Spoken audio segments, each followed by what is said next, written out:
Hello, this is Demetrius Dino.MP4, author of the recently published Rhythm of the Streets and the soon-to-be-released Prince of the Park. As many of you know, in addition to my writing, I also travel the country with a motivational speaking series entitled Conversation with An Unlikely Gangster. Through this series, I try to impact the lives of youth who have come in contact with the juvenile justice system through various crimes, be they violent crimes, gang affiliation, drugs, prostitution, running away from home, various crimes. I speak at schools, churches, juvenile detention centers, wherever I can find youth who have been impacted by these crimes, who have impacted others through their crimes. I also come in contact with many parents who have so many questions and concerns as to how they can help change the lives of their young and what they can do to be a better influence to their children. However, when I go back to the children and talk to them, many of them have problems that lie in the very root of some of the lessons they were taught as children by their parents unwittingly. So I guess that's what I want to talk to parents about today, about the lessons we equip our children with and whether they are for the better or sometimes, unfortunately, for the worse. Last evening, I was watching a show on MSNBC entitled Lock Up, where they go to maximum security prisons and they talk to prisoners who are doing life or double life for various crimes, mostly violent crimes. And they were talking to a member of the Aryan Brotherhood, who's like a high-ranking member in this big prison gang. And he was complaining about the quality of prison inmates that have been coming through the prisons.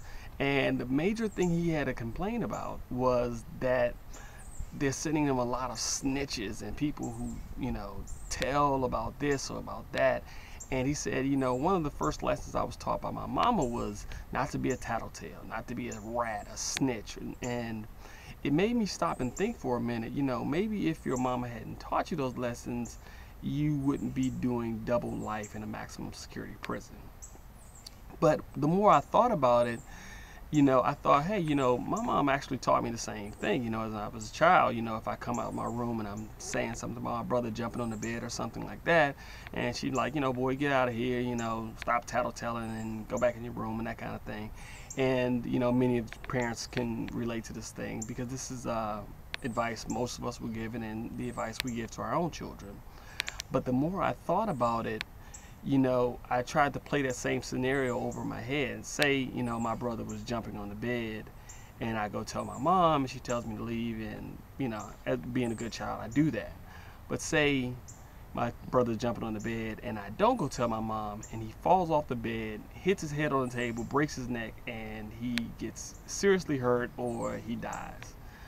Then we have a hysterical parent who's looking at me saying, why didn't you come and tell me? And that's where we throw our children into this weird dilemma as to what do I tell, what don't I tell. Give you a true story.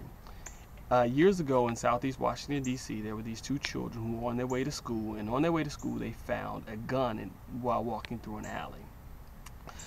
They were around 8 years old. The one child told his friend, I know you're not going to tell on me, if I keep this gun. So he wanted to keep the gun, and he did, in fact, keep the gun. Several weeks passed, and this kid still had the gun, and one day he was hanging out with the second kid after school, and he was showing him what he had learned to do with this gun, and the gun went off and shot the second kid in the face, and subsequently he died. The first kid, being afraid of what would happen to him for doing this, he went home, and he didn't say anything to anyone. He held it secret. A couple weeks had passed and it was all over the news about this kid being slain in the streets, and the police did their investigation, and of course the investigation led back to the young boy. After talking to the police, he eventually confessed and they sentenced him to do time in a youth facility, and after he finished that, he went on to prison for life. Now, rewind this whole scenario.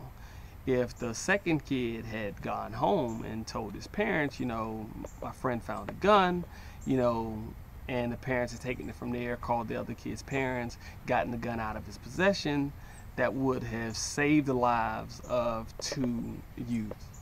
So I guess what I'm trying to get across to you is let's not indoctrinate our children with behaviors that make them a better gang member, that make them a better prison inmate. Let's equip them with behaviors that make them better citizens, that equip them for life outside of the juvenile justice system, and something they can use to grow on to be better adults. I hope this helps in one way or another. If just one person, then my job is done. This is Demetrius Dino Moore. Be sure to check my website, www.dinomore.com, where you can also purchase a copy of my newest book, The Rhythm of the Streets. Thanks for your time, and goodbye.